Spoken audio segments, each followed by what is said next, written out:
Forest fans, Max Newton here on Talk Forest TV, giving you a quick preview of Nottingham Forest at home against Brighton and Hove Albion. Going into the game looking for 4 or 5 wins on the bounce, cracking run of form, fantastic win away at the Scousers, obviously, and an incredibly comfortable win at home in the Europa League against Malmo. Game was built up to be a big moment, a big event, a big game in our history, and the club went to town with inviting all the Malmo players and Forest players from '79, which was a great touch. It showed them a nice time. Played an all red kit, which was a nice touch and which was great. So it's all really built up, and the game was just a bit flat. I don't know if it's because it was too easy. I know Malmo obviously had having a poor run in the Europa League. They're in the bottom 3.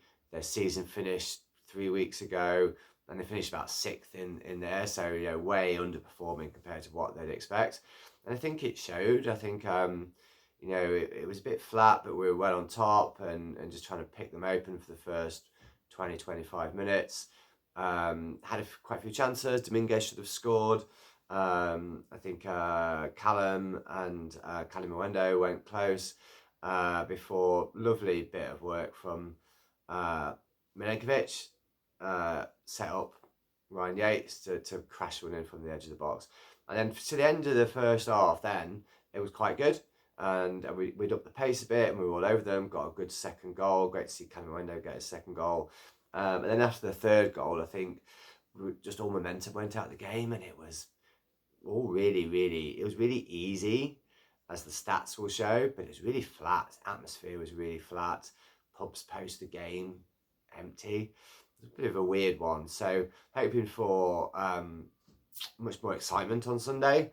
Hoping for better atmosphere on Sunday. Let's face it, it wasn't a great atmosphere, and Malmo fans were exceptional, but it was really weird. Cup game atmosphere at home.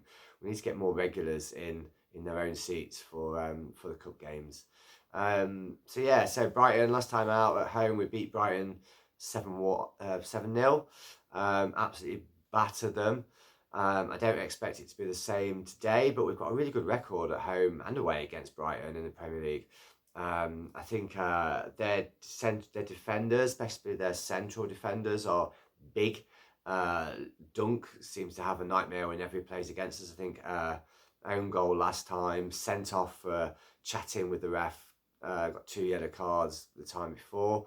And I think our pacey front men, by which I mean Jesus, who I think will start, by which I mean Ndoye, who I think will start, and Callum Hudson-Odoi, who I think will start, or Omari Hutchinson, who I think is deserving of a start, but will probably come on. Running at their big central defenders are going to cause them troubles. That's where we get into them, running at them, making them panic, making them turning them inside out, getting around the back. That's where I think goals come from on Sunday.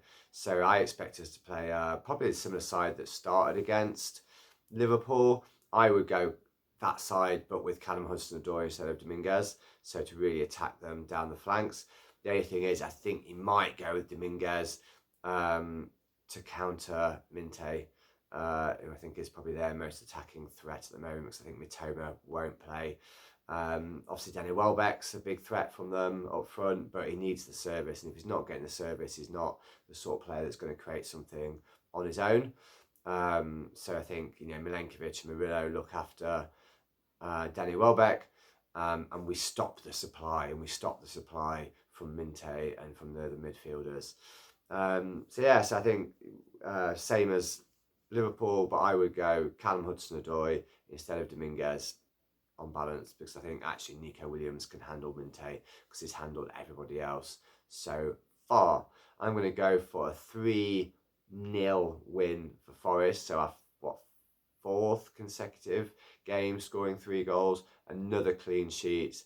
Forest moving up the table. They're a good side, Brighton, but I think we'll beat them quite comfortably. Come on, you Reds.